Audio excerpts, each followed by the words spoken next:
Saju, please let me go. Saju wants my method. Then take me to the police. My son! Can't play truck and China.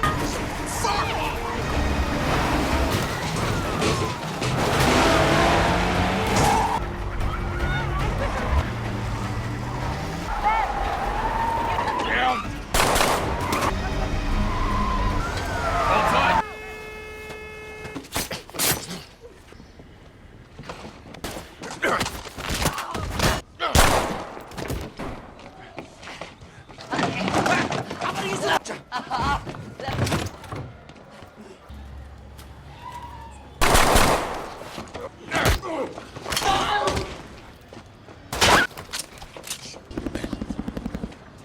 No! Get up, kid.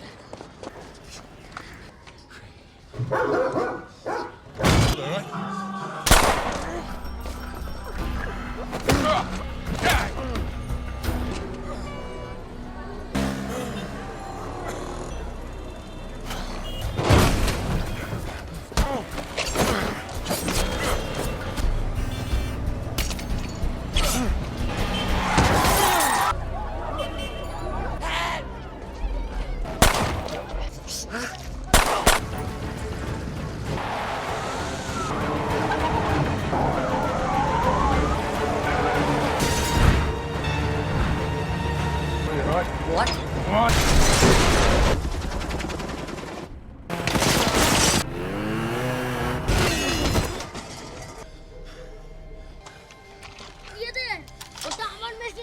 Fuck.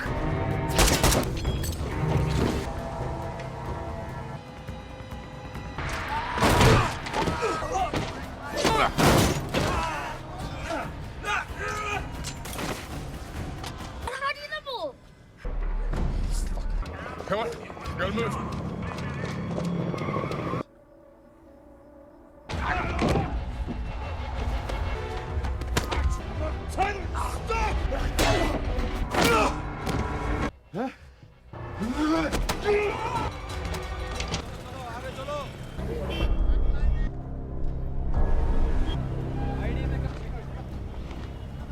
Do you trust him?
Hey guys, today we're diving deep into the absolute chaos and adrenaline rush that is Extraction, the 2020 action thriller that basically said, what if we took a John Wick movie and made it even more sweaty? We kick things off with our main man, Tyler Rake, played by the perpetually ripped Chris Hemsworth, who's found a rather unique way to unwind after what we can only assume was a particularly rough Tuesday. He's meditating underwater in an Indian lake, which is certainly one way to escape the existential dread, I suppose.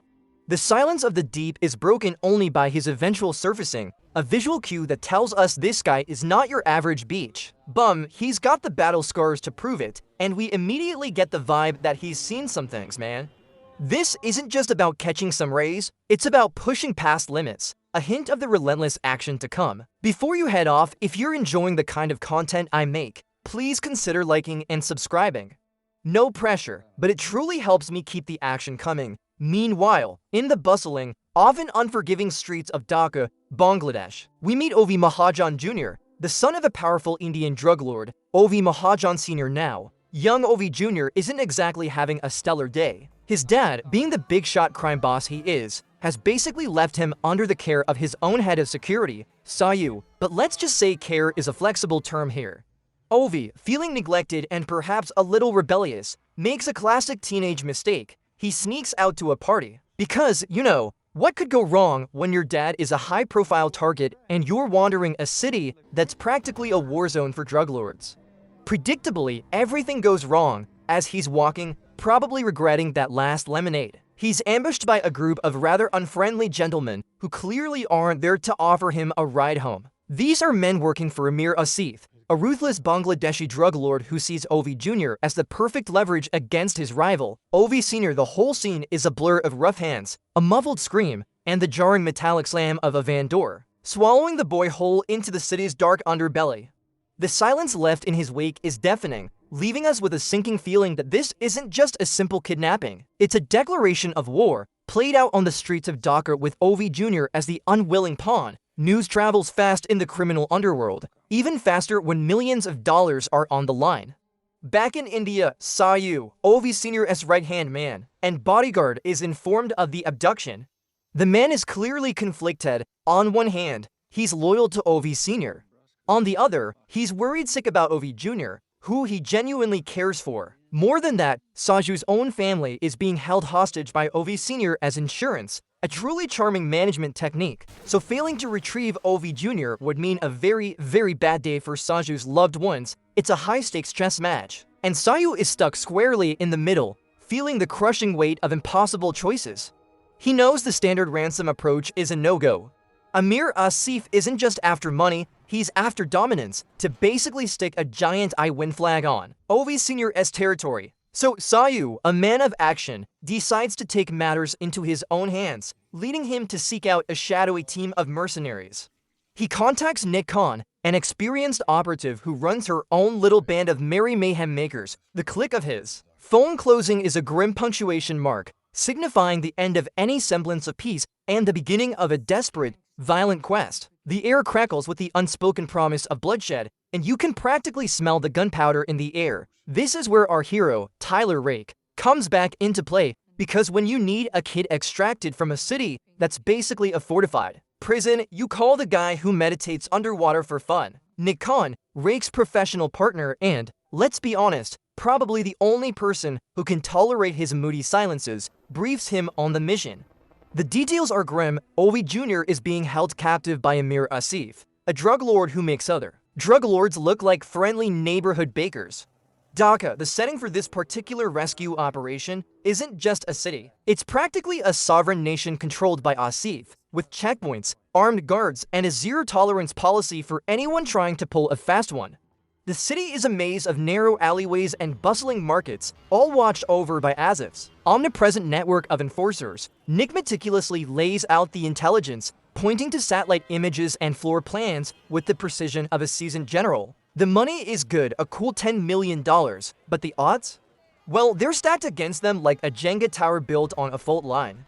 The plan is simple in theory: infiltrate, extract, exfiltrate. The reality, as we're about to see, is a brutal ballet of bullets, brawn, and sheer will. Rake listens, his expression unreadable, the weight of the mission settling on his shoulders like a lead blanket. The hum of their high-tech gear and the low murmur of tactical discussions fill the air, a stark contrast to the quiet lake from earlier. This isn't just a job, it's a suicide run disguised as a rescue, and Rake, in his own quiet way, seems perfectly fine with that.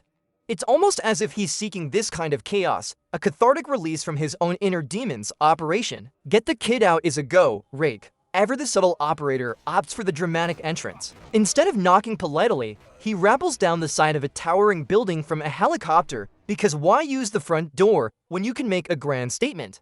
The wind whips around him, he descends, the faint clatter of his gear barely audible over the thumping rotor blades. He crashed through a window, a symphony of shattering glass and startled guards. From that moment on, it's a whirlwind of expertly executed close-quarters combat. Rake moves with the efficiency of a predator, his movements fluid and deadly. The crack of his rifle, the swift thud of bodies hitting the floor, the grunt of pain from an unfortunate guard, it's all part of his brutal dance. He systematically clears floor after floor, dispatching Asif's goons with a chilling precision that borders on artistry.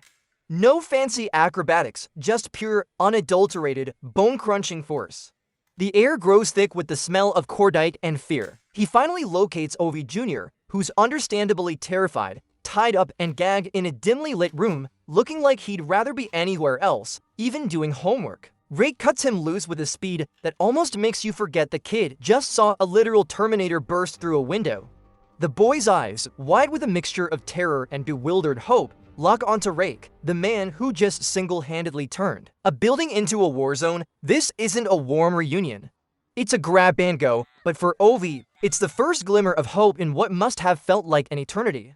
Rake simply grunts, a man of few words, and begins ushering the boy towards the escape route, the echoes of gunfire still ringing in their ears. The mission has officially begun, and it's already living up to its name, extraction via extreme prejudice. With Ovi Jr. in tow, Rake's next challenge is getting them out of the building alive, which, given the number of bad guys pouring in, is shaping up to be a full-time job. They burst onto the rooftop, a sudden gust of wind whipping Ovi's hair around, only to find themselves staring down the barrel of a small army of Asif's men. Cue the orchestral chaos and rapid-fire gunshots. Rake immediately goes into full-on Guardian mode, a human shield of pure muscle and tactical prowess. The deafening cracks of his rifle echo across the cityscape as he returns fire, each shot precise and deadly. Ovi Jr., bless his heart, is doing his best impression of a terrified, yet surprisingly resilient, human backpack, clinging to Rake as they navigate the storm of bullets. They're pinned down, the concrete around them chipping away under the relentless assault. It's a desperate situation, and Rake, with that patented "I've got this, but also I'm really tired of this" look, spots an adjacent building. It's a leap of faith, or rather, a leap of pure, unadulterated desperation.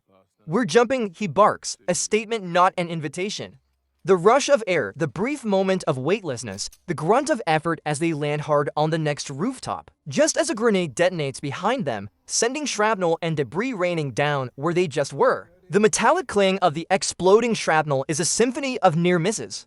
They tumble, roll, and immediately get back on their feet, dodging more gunfire. The chase is on, and the city, with its labyrinthine streets and teeming crowds, becomes their arena. The sheer, relentless pace of the scene leaves you breathless, a masterclass in how to make an audience clench every muscle they didn't know they had.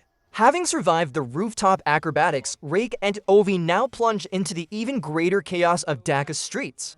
It's a sensory overload, the cacophony of vendors hawking their wares, the blaring horns of rickshaws, the vibrant colors of fabrics, and the constant thrum of a city that never sleeps. It's also teeming with Asif's men, who are now hot on their heels, like a particularly tenacious swarm of very angry, very armed hornets.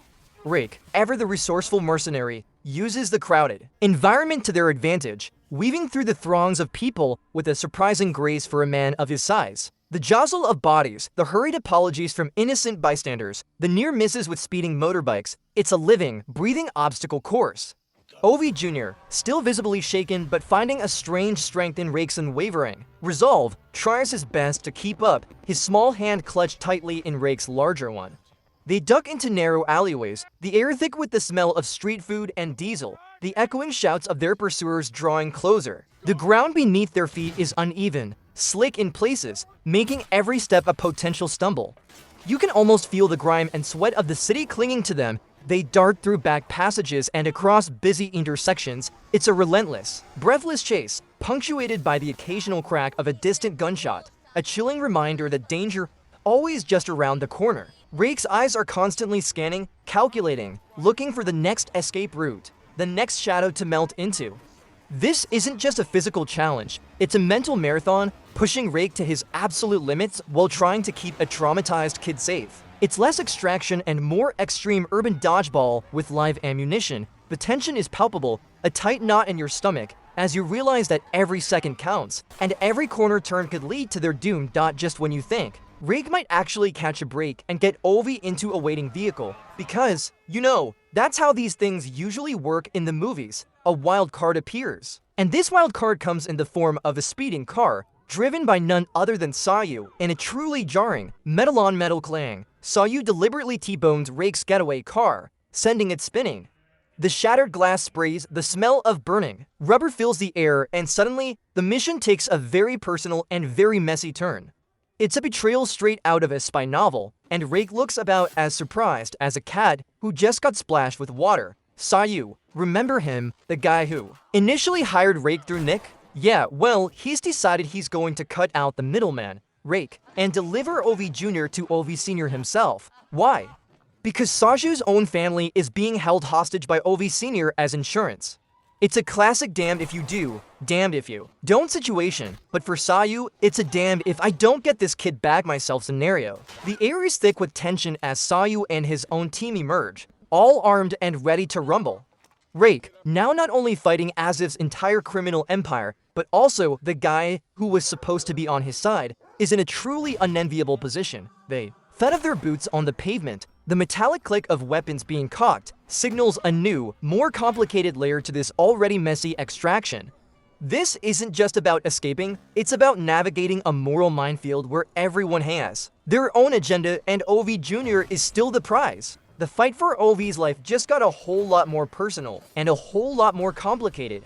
This is why you always get everything in writing, people. Okay, so now we've got a real party going on. It's not just Rake versus Asif's goons. It's Rake versus Saju, with Asif's goons as the uninvited guests who just crash-landed the whole shindig. The street erupts into a symphony of gunfire, the sharp crack of Rake's weapon, the slightly different thrum of Saju's, and the cacophony of automatic weapons from Asif's ever-present forces. It's a chaotic ballet of bullets, where everyone is shooting at everyone else, and the poor, innocent bystanders are probably wondering if they accidentally wandered onto a movie set. Rake and Saju, despite being momentary adversaries, are both elite operators, so their fight is a furious, visceral exchange of blows and close-quarters combat. You can almost feel the impact of each punch, the strain of their muscles, the desperate gasps for air.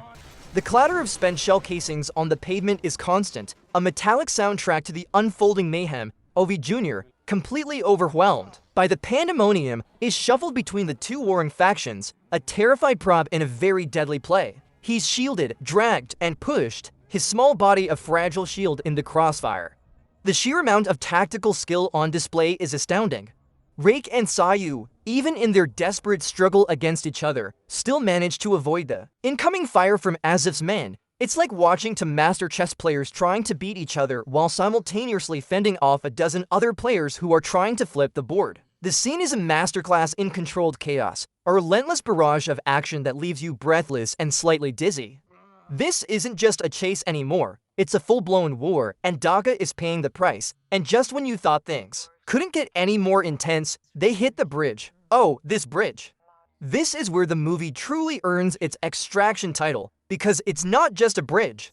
It's a gauntlet of pure, unadulterated vehicular and hand-to-hand mayhem. Rake, still with Ovi in tow, finds himself on this impossibly long, impossibly crowded bridge, with Saju and Asif's forces hot on their heels. The sequence that follows is a legendary, nearly 12-minute one, a continuous shot that makes you wonder how many stunt coordinators and camera operators were paid in gold bars. Rake's car, a battered relic by this point, weaves through traffic, dodging motorcycles that seem to materialize out of thin air, driven by Asif's men, who clearly have a death wish. The metallic screech of tires, the dull thud of vehicles, colliding, the explosive bursts of gunfire. It's a symphony of destruction. Rake isn't just driving.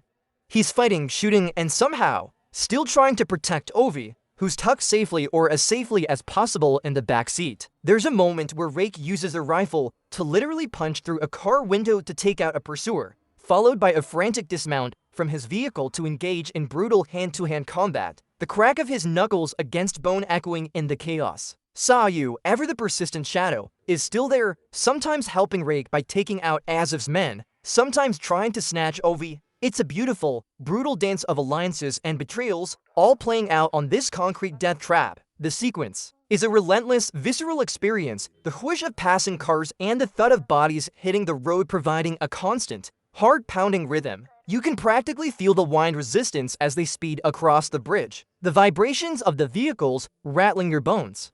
It's a masterclass in action choreography, a truly stunning display of filmmaking that refuses to let you catch your breath. Just when you think it's over, another threat emerges, another car explodes, another shot rings out.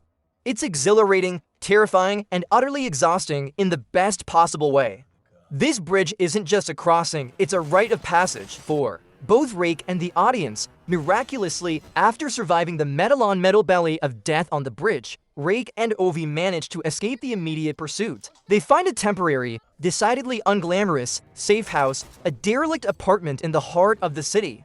The peeling paint, the grime, the overall sense of neglect. It's a far cry from any five-star hotel, but it's shelter, and right now, that's all that matters. The adrenaline starts to wear off, and the reality of their injuries sets in. Rake, who's basically a walking collection of scrapes, bruises, and bullet grazes, patches himself up with a grim efficiency. You can almost hear the soft, painful intake of breath as he cleans a wound. He also tends to Ovi, who, despite his youthful resilience, is understandably shaken and has a few bumps and cuts of his own. It's a rare moment of quiet in the storm, a chance for these two disparate souls to actually, interact without someone trying to kill them. The clink of medical supplies, the faint sound of distant city life, punctuates the silence. Ovi, slowly lowering his guard, starts to ask questions, hesitant at first, then more direct. He wants to know about Rake, about his family, about why he's doing all of this. It's a fragile moment of connection, a subtle shift from kidnapped, packaged to human being. Rake, a man of few words and even fewer emotions, surprisingly opens up a little, revealing glimpses of his own tragic past, a lost son. The raw pain in his eyes, a stark contrast to his usual stoicism, hints at the profound grief that drives him. This isn't just about the money for Rake anymore. It's about redemption, about trying to fix a broken piece of his own soul by saving this kid. The air is thick with unspoken empathy, a brief combi for the inevitable next storm. In the desolate quiet of the apartment, Rake finds a brief, solitary moment. He pulls out a worn photograph, the edges soft from countless touches, revealing the smiling face of a young boy, his son. The silence is profound, broken only by the faint hum of the city outside. It's a poignant visual, starkly contrasting with the brutal efficiency we've seen from him so far. We learn that his son died of lymphoma when Rake left for a mission, a decision that has haunted him ever since. This isn't just a job for Rake. It's a penance, a desperate attempt to find meaning in a life ravaged by grief. The pain in his eyes is palpable, a silent scream of regret. He then calls Nick, his voice gruff but tinged with something akin to vulnerability. He tells her to stand down, to pull the team, effectively cutting off his own escape route. It's a selfless act, a clear indication that Ovi's life has become more important than his own, more important than the mission parameters or the payment. He's taking on the full weight of this rescue, choosing to face the odds alone, not out of bravado, but out of a deep-seated need to save this boy, to give him a chance that his own son never had. The quiet intensity of this scene, the shift in his motivation, adds a layer of unexpected emotional depth to a film that, up until now, was primarily a relentless action spectacle. The soft crinkle of the photo as he puts it away is a quiet testament to the heavy burden he carries. The distant sounds of Dhaka seem to mock his brief moment of peace, reminding him that the clock is ticking and danger is still lurking, while Rake is busy having an emotional epiphany and patching up bullet holes. Amir Asif's main man, Gajeev, is proving himself to be a rather formidable villain. He's not some cartoonish baddie. He's cunning, relentless, and has a nasty habit of getting results by any means necessary. He takes over the hunt for Rake and Ovi, and he's not above turning the entire city upside down to find them. We see him interrogating local informants, not with polite questions, but with brutal, efficient torture. The muffled grunts of pain, the crack of a bone, the desperate pleas for mercy, it's clear Gajeev plays for keeps. He's shutting down escape routes, bribing officials, turning the local police force into his personal army. Dhaka, already a city under Asif's thumb, is now a full-blown lockdown, an inescapable cage. The sense of suffocating claustrophobia is palpable. There's nowhere to run, nowhere to hide. Every shadowy corner, every bustling market, every quiet alleyway feels like a potential trap. Gajeev's calculated movements, his cold, unblinking gaze, are a stark contrast to Rake's more visceral, instinct-driven fighting style. He represents the methodical, inescapable arm of Asif's empire, a creeping dread that slowly but surely closes in on our heroes. The distant sirens and the constant hum of a city on edge are a chilling reminder that their temporary respite is just that, temporary. It's clear that Rake's decision to go it alone has just upped the stakes considerably, and Gajeev is more than happy to oblige him with a fight to the death. The tightening grip of Asif's forces feels like a physical presence, a growing pressure that promises an explosive confrontation. Just as Rake and Ovi try to navigate the seemingly endless maze of Dhaka's marketplace, the inevitable happens. They're ambushed. The sudden rush of bodies, the shouted commands in Bengali, the glint of knives and guns emerging from the crowd, it all happens in a blur. The sensory overload of the market immediately shifts from vibrant to terrifying. Rake, ever alert, shoves Ovi behind him, instinctively placing himself between the boy and danger.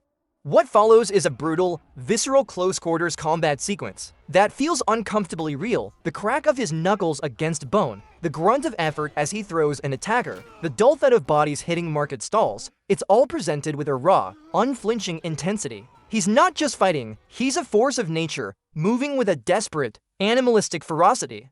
He uses anything and everything as a weapon, a table, a basket, even the sheer force of his own body. Ovi, still clinging to Rake, witnesses firsthand the brutal efficiency of his protector, the desperate lengths Rake will go to keep him safe. The air is filled with the shouts of combatants, the screams of terrified vendors, and the sickening sounds of impact.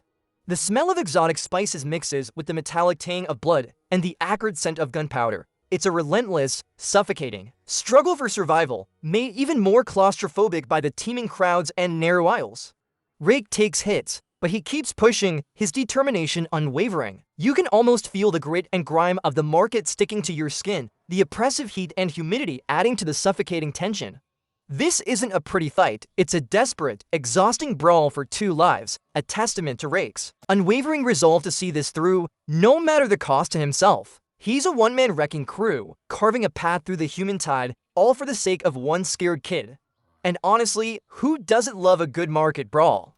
So much produce gets wasted, but hey, priorities, just when it looks like Rake is about to be completely overwhelmed in that market brawl, because even a human tank needs a break. A familiar face bursts onto the scene.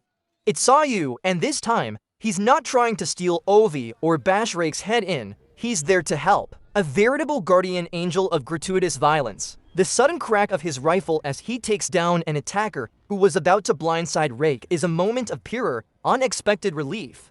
The air, thick with the scent of gunpowder, now also carries a hint of uneasy alliance. Saju, after seeing the full extent of Asif's power and realizing he can't complete the mission alone, has a change of heart. Or maybe he just realized that working with Rake offers a slightly better chance of not ending up as street pizza. He explains with a grim determination that he's back in, truly committed to saving Ovi and, by extension, his own family. The two men, former adversaries, now form an unlikely, heavily armed duo. The unspoken trust, born from shared peril, is evident in their synchronized movements.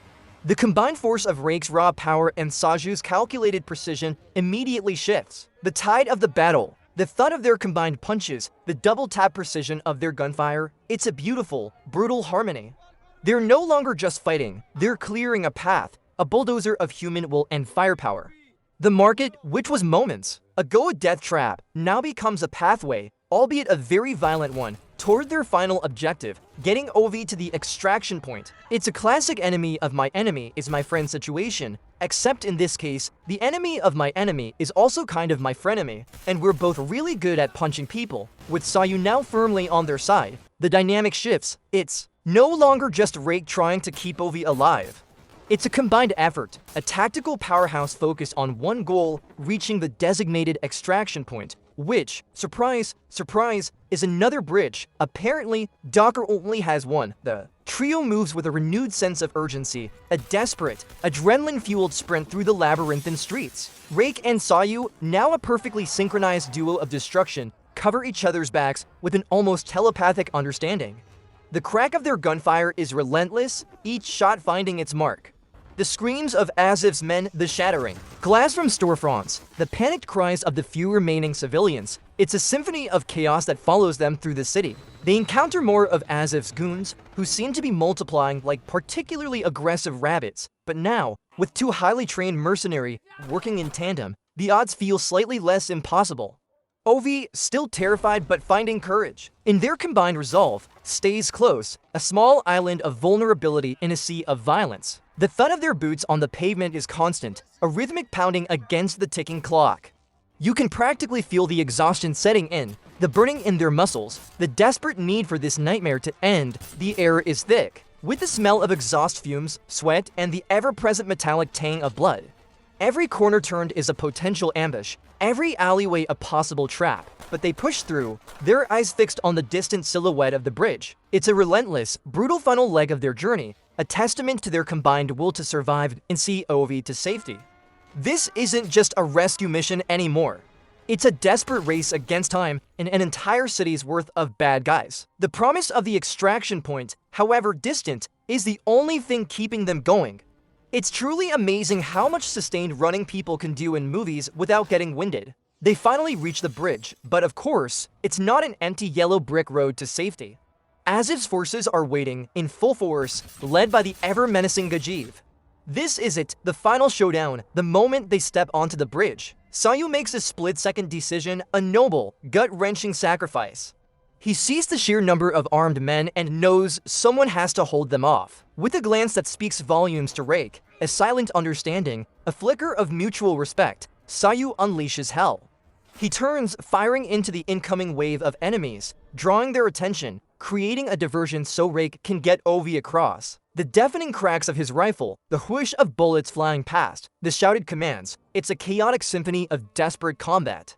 He locks eyes with Gajiv, the man who has been a shadow of terror throughout this ordeal, and they engage in a brutal, no-holds-barred hand-to-hand fight. The sickening thud of their bodies colliding, the grunt of effort from each blow, the desperate struggle for dominance, it's raw, animalistic.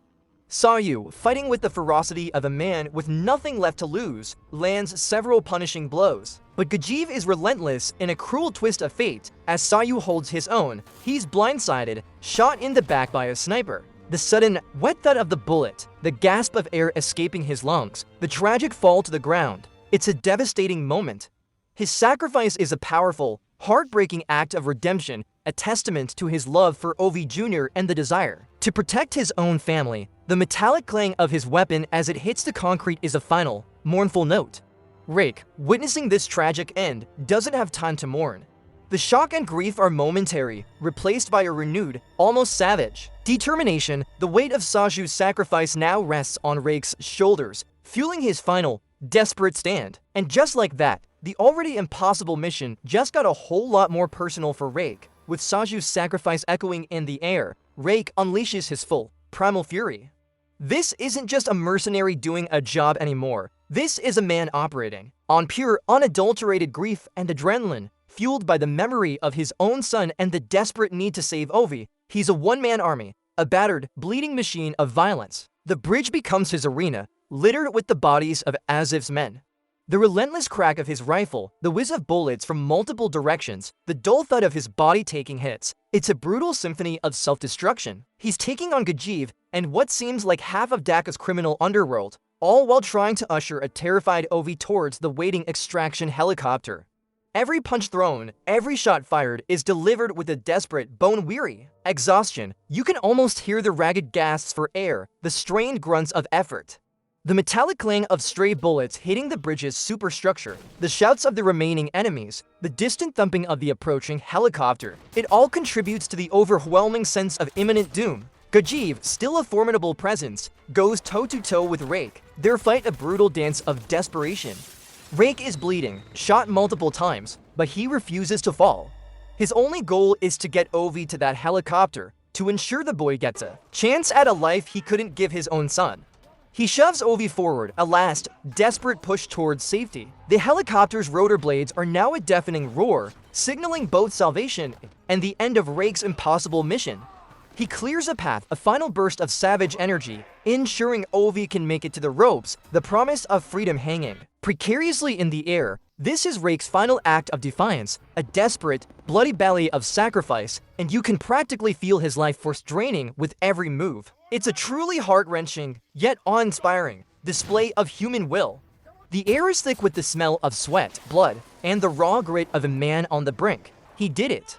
He actually did it. Rake successfully gets Ovi Jr. onto the extraction helicopter, the boy grabbing onto the rope ladder, safe at last. For a fleeting moment, there's a flicker of triumph, a ghost of a smile on Rake's blooded face.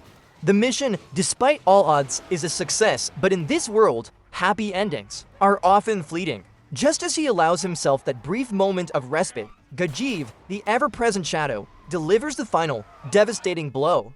A single gunshot rings out, sharp and sudden, cutting through the roar of the helicopter. Rake is shot in the neck. A fatal wound, the impact is visceral, a sickening thud that makes you wince. He stumbles backward, his movements suddenly uncoordinated, the life draining from him with alarming speed. He looks up, his gaze finding Ovi Jr. in the helicopter, a silent, final farewell, a transference of hope. The boy's wide, terrified eyes meet Rake's, a look of profound grief and understanding passing between them. Then, with a slow, agonizing grace, Rake topples backward, off the edge of the bridge, plummeting into the murky depths of the river below. The splash is almost insignificant, a small sound swallowed by the vastness of the water, a stark contrast to the explosive chaos that preceded it. The silence after his fall is deafening, a profound void where relentless action once stood.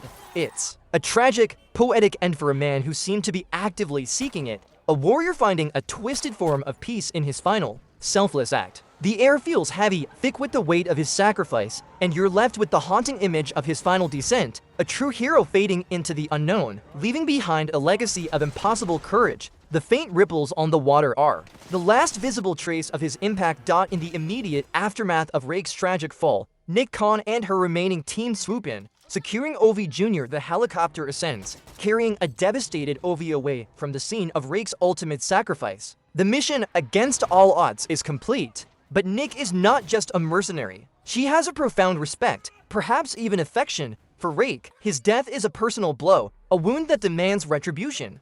Cut to 8 months later, because time does, in fact, march on. Amir Asif, the architect of all this chaos and the smug puppet master behind Ovi's kidnapping, is seen enjoying the fruits of his villainy, completely unaware that karma is about to pay him a rather violent visit. Nick, with a steely resolve, leads her team to Asif's lavish compound. This isn't an extraction, it's an execution, a cold and calculated act of vengeance. The infiltration is swift, silent, and utterly brutal. The crack of suppressed gunfire, the dull thud of bodies, the sudden burst of fear in Asif's eyes. It all happens with chilling efficiency. Nick confronts Asif. No words exchanged, no grand monologues, just the quiet, terrifying fury of a woman avenging a fallen comrade. The metallic click of her weapon, the single, decisive shot, and Asif's reign of terror is abruptly over. It's a stark, satisfying moment of justice, delivering a powerful punch that reminds you that some actions, no matter how powerful the perpetrator, do not go unpunished. The air in the compound, once thick with Asif's arrogance, is now heavy with the silence of finality, the faint smell of gunpowder lingering as a warning. It's a somber end to the direct conflict, but it neatly ties up the loose ends and gives a sense of closure, even if Rake isn't there to see it. It's a stark reminder that in this world, even those who hire the best sometimes have to pay the ultimate price. Months later, we see Ovi Jr. back in India, seemingly recovered from his traumatic ordeal. He's at school, swimming laps in a serene pool, a stark contrast to the suffocating streets of Dhaka, the gentle splash of the water, the rhythmic strokes of his arms, the feeling of weightlessness. It's a moment of peace, of healing. He takes a deep breath, submerges, and then gracefully surfaces, his eyes scanning the pool area. For a brief moment, everything is calm, serene. Then his gaze falls upon a blurred figure standing by the edge of the pool. Watching him, the figure is indistinct, a shadowy silhouette against the sunlight, but there's something familiar about its posture, its build. Is it Rake? Is it a hallucination? A manifestation of Ovi's lingering trauma? Or a genuine miracle? The film leaves us with this tantalizingly ambiguous image, refusing to definitively answer the question, did Rake survive his fall? Did he somehow pull off the ultimate extraction from the clutches of death itself? It's a thoughtful, poignant ending that invites speculation and allows the audience to ponder the true meaning of survival and redemption. The gentle lapping of the water, the soft murmur of distant school sounds, creates a reflective atmosphere.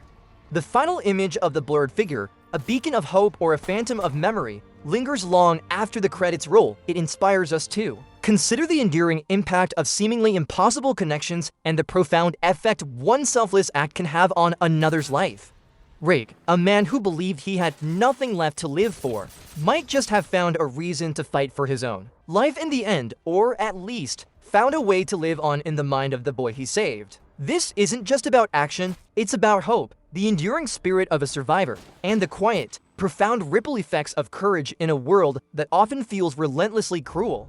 It makes you think about how one person's sacrifice can truly be another's salvation, offering a glimpse of light even after the deepest darkness. That's a wrap on Extraction, folks. What a wild ride. Remember to like and subscribe if you enjoyed this recap. Keep the action coming.